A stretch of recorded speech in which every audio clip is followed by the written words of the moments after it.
আচ্ছা, আমাদের m-1 into a square plus m square ab plus m+1 b square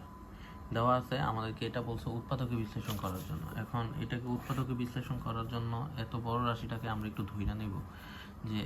m-1 equal to ধইরা নেই x R m+1 equal to ধইরা নেই y। ঠিক আছে, তাহলে এই দুইটা যদি আমরা একটু গুণ করি m+1 m-1 তাহলে হবে x y। এখন দেখো এটার যদি a এটার যদি b ধরি a plus b into a minus b, তাহলে কার সূত্র a square minus b square, তাহলে m স্কোয়ার মাইনাস 1 স্কোয়ার, 1 এর উপর স্কোয়ার দিলেও হয় না দিলেও হয়, তাহলে ইকুয়াল টু x y। এইবার m স্কোয়ার 1টারে ওই পাশে নিয়ে গেলে x y প্লাস 1, তাহলে m স্কোয়ার পরিবর্তে লিখতে পারি x y plus 1।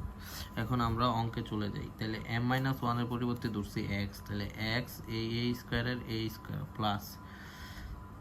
m square এই m স্কোয়ারের পরিবর্তে ধরছি x plus x y plus 1 x y plus 1, আর এই a bর a b plus m plus 1 এর পরিবর্তে ধরছি y, তাহলে y b স্কোয়ার। এবার এই লাইনে না x a square plus a b এটার সাথে গুণ অবস্থা আছে, আমরা গুণ করে দিব। a b x y এর সাথে গুণ করলে x y a b plus a b একে a b plus y b square. এবার এখান থেকে আমরা কমন নিব, এখান থেকে কি কি কমন যায়, x আর a কমন যায়, x আর a কমন নিলে এখান থেকে x নিয়ে আসছি, a স্কোয়ারের থেকে a নিয়ে আসছি, একটা a থেকে যায় প্লাস এখান থেকে x নিয়ে আসছি, a নিয়ে আসছি আর y b প্লাস এখান থেকে কি কমন যায়, এখান থেকে b কমন যায়, b কমন নিলে থাকে a প্লাস y b, তাহলে এই দুইটার থেকে একটা, এই বাইরের দুইটার থেকে একটা, তাহলে a plus Y B A plus Y বির থেকে একটা a প্লাস ওয়াই বি আর বাইরে থেকে x A plus B.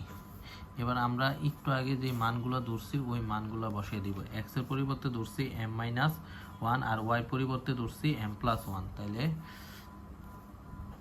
a plus Y পরিবর্তে ধরছি m+1, তাহলে m+1 a b এর b, x এর পরিবর্তে ধরছি m-1 a এর a প্লাস a b এর b, তাহলে a প্লাস b দিয়ে গুণ করে দেই mb প্লাস b একে b, আর a দিয়ে গুণ করে দিলে am মাইনাস a একে a প্লাস a b এর b, তাহলে এটাই আমাদের কাঙ্ক্ষিত অ্যান্সার।